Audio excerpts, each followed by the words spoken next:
Welcome back. You are watching 7 Factors to Successfully Lead Global Teams. I'm Cornelius Fichtner, and your presenter is Dave Cornelius. You have seen the first 2, cultural intelligence and communication, and we are now moving on to leadership. And Dave has a quote for us. Albert Einstein said, "The led must not be compelled. They must be able to choose their own leader." So I say, why is leadership so important? Why do we care, talk, write, and learn so much about leadership?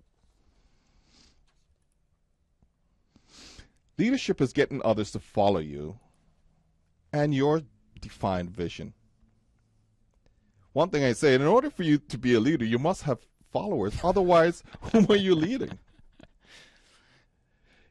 Your vision inspires and motivates people to achieve a specific goal. People need a common goal to pursue. If you have no vision, you have no direction. And I must tell you that every leader has a style. Let me ask you a challenging question here. Well, from your perspective, what is the biggest leadership challenge on a global team with people that you may never have seen before? The greatest challenge is trust. It's really getting people to trust you, getting people to know that your word means something. And whether it's global or local, I think it's a common thing that people encounter all the time. It's being able to trust each other. If I say that I would like you to do this specific activity, and I said, whether you fail or succeed, I'm okay with that. And let's use your failure as a learning objective or a learning opportunity. And if you succeed, I'll reward you. Now, most people may not trust that statement because we know in our culture, failure is something that's frowned upon. It's really getting people that you have never met before to be able to step in and say, you know, I could trust that statement, that whether I achieve this objective or not, I will not be chastised because of it. And as it so happens, trust is actually a very good segue to a small story that happened to me just yesterday, because I realized that I needed some help in managing my company. It's getting bigger and there are a lot more tasks that are just coming to me. So I needed to find somebody whom I trust to take on some leadership tasks in the company, some management tasks. And interesting enough, the first person who came to mind is somebody I have never met before. He's a project manager, has been working for my company on several projects. He lives in Pakistan, of all places, right? So never met the guy, seen a picture, very bad, grainy picture only. It's the only thing I've ever seen of him, right? But we've talked over Skype, so we know each other. I know how he works. His work is always perfect and excellent. So I implicitly trust that person to do the right thing for our business. So I will bring him on, even though there are challenges with, you know, the language, the culture, the fact that he's in a totally different time zone. But I can give him something, and I know it'll get done. That's the good thing. That is extremely important. And that's a great example to segue. Every leader has a style. And some of the common leadership styles in the industry, we look at the great man, who is autocratic and authoritarian. He has this great belief that he was born with natural leadership capabilities and it's not learned. Perhaps someone like Kim Jong-il would come to mind. The North Korean leader, right? Yes, the North Korean leader. And then you have the transactional leadership styles, who are very bureaucratic. They inspire workers based on the exchange of work for wages. Does not really inspire a shared vision. Leverage a lot of power and politics in the environment. And you find it very common with middle management. And if you go into some industries like manufacturing, it's very prevalent there. The third leadership style is the transformational leader, who is a lot more democratic. He enabled followers to rise to a high level of performance. He inspires a shared vision. He's very charismatic at times and very visionary. And who comes to mind is an organization like Khan Academy, where it's very transformational in terms of helping students to learn and to grow. Servant leadership is the fourth leadership style. And what comes to mind is someone like Gandhi, Mother Teresa, Martin Luther King Jr. And in this leadership style, they ensure that people's highest priority needs are served first. They inspire others to lead in their own capacity and become really autonomous from the group. A lot of nourishing. They strengthen and encourage individuals to be the very best that they can be. The leadership style that I would say that's more applicable for global teams is that you must be a situational leader. You need to know when to be transactional, transformational, and to be a servant leader. Sometimes you may have to be the one with a big stick or a sweet carrot. Hershey and Blanchard created a matrix or a model that speaks about situational leader behavior. And where do you fit into this model? Would you be more delegating, where you turn over responsibility for decisions and implementation? Participating, where you share ideas and facilitate in decision making? Selling, explain decisions and provide opportunity for clarifications? Telling, provide specific instructions and closely supervise performance. Part of the leadership behavior is that at times it could be very task driven. The leader tells you what, how, where, and who will do that task. It also could be a relationship behavior where it's very supportive, where the leader listens, facilitates, and really supports the team members or the followers to do a much better job.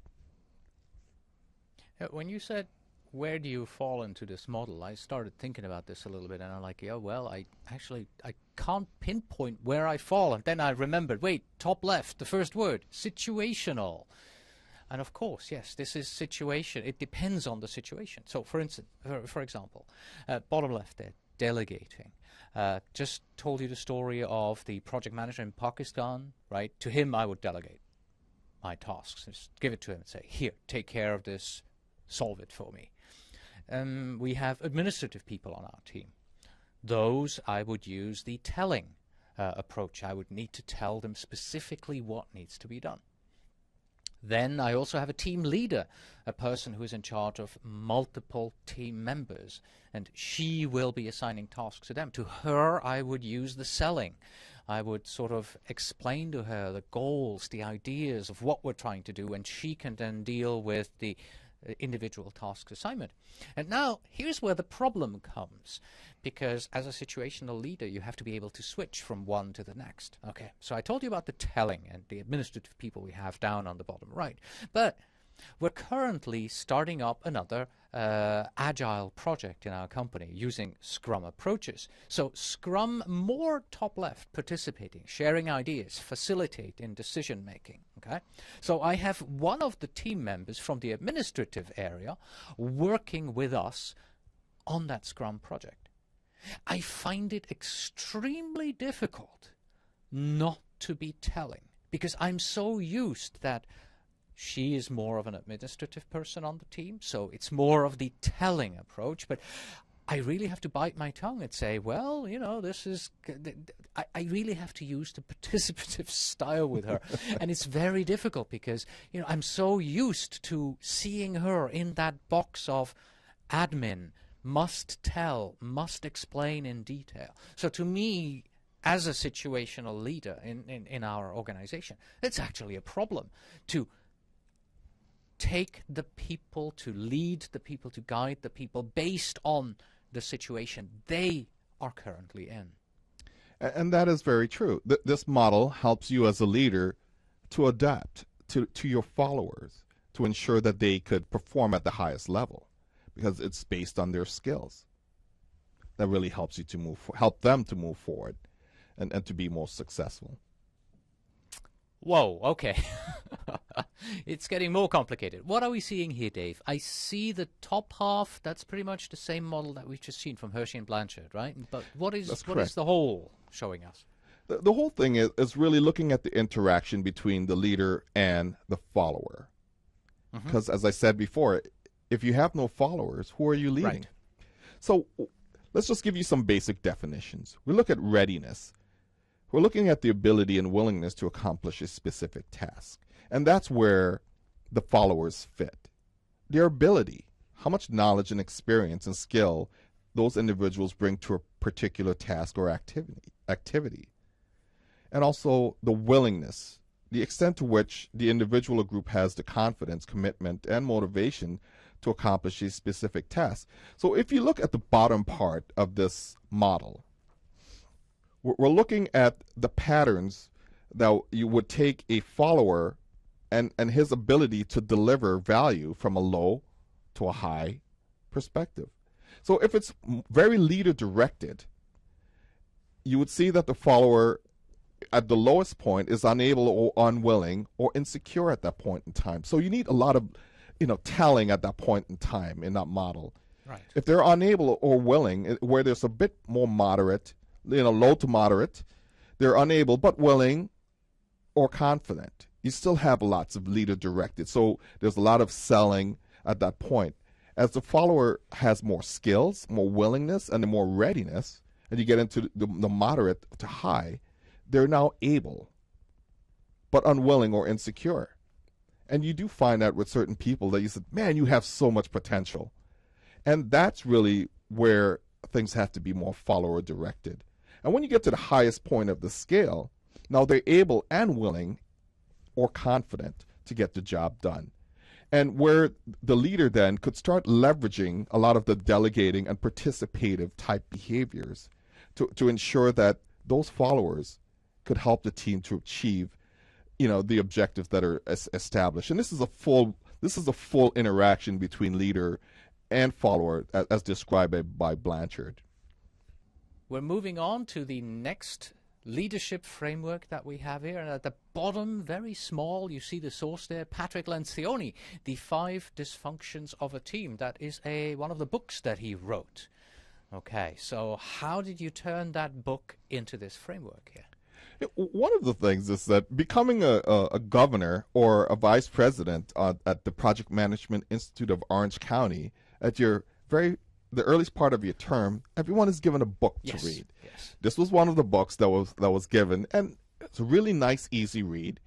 And I started to look at it, and I looked at this framework, and I said, wow, this is really an excellent framework for leadership. So and I have experienced this where we have absence of trust, where you have people are just unwilling to be vulnerable in any sense of the word. People are fear of conflict. Let's just get along and not really ask the hard questions. People who will lack of commitment. Yes, I'll take on this role, but I won't get the work done. And I'll tell you things that are not really measured, and very anecdotal in a lot of ways. And then you have the avoidance of accountability, which really results in a lot of low standards. And the worst part of it, at the top of the pyramid, is the inattention to results. People don't really care about the outcome. They're more concerned about their status and their ego. So let's just dive in to the absence of trust. When you look at trust, it enables a team to work in cohesion. And without it, it's impossible to have great teamwork. People hide their weaknesses and mistakes from each other, which brings a lack of trust. When you're able to say, that's my bad, my mistake, here's my weakness. Now you're enabling trust between the team members because someone has to extend their hand and say, let me help you. And that helps to build trust as part of team building. The second one is fear of conflict, which productive conflict allow relationships to grow. You see this unhealthy conflict going on where people have all these back channel conflicts and personal attacks and never confronting and having a conversation up front. Where if you have really healthy conflict, I should be able to walk up to Cornelius and say, I really like your podcast, but for some reason it's just not professional enough. But that's just a joke. But it's being able to have that open dialogue that allows us to have discussions about anything. If we look at lack of commitment, its definition is really looking at clear and timely decisions without complete buy-in from all team members. When you have lack of commitment, it often results in ambiguity among the team members where there aren't any direction or priorities established to move the team forward. When you really have strong commitment, there's clarity, there's direction, there's priorities. You're not doing things, let's throw something against the wall and see if it sticks. And my analogy is expecting to harvest rice in the Mojave Desert. Well, it's a lot of work to get that done. Right? It's just not conducive for that. Avoidance of accountability is number 4, which is really an open environment to call peers on performance and behaviors hurtful to the team. When you have an avoidance of accountability, you encourage mediocrity. People will continue to work at a very low level and not allow the teams to really progress and to be the best that they can be. When you embrace accountability, it really establishes respect among the team members and who are held to a higher standard.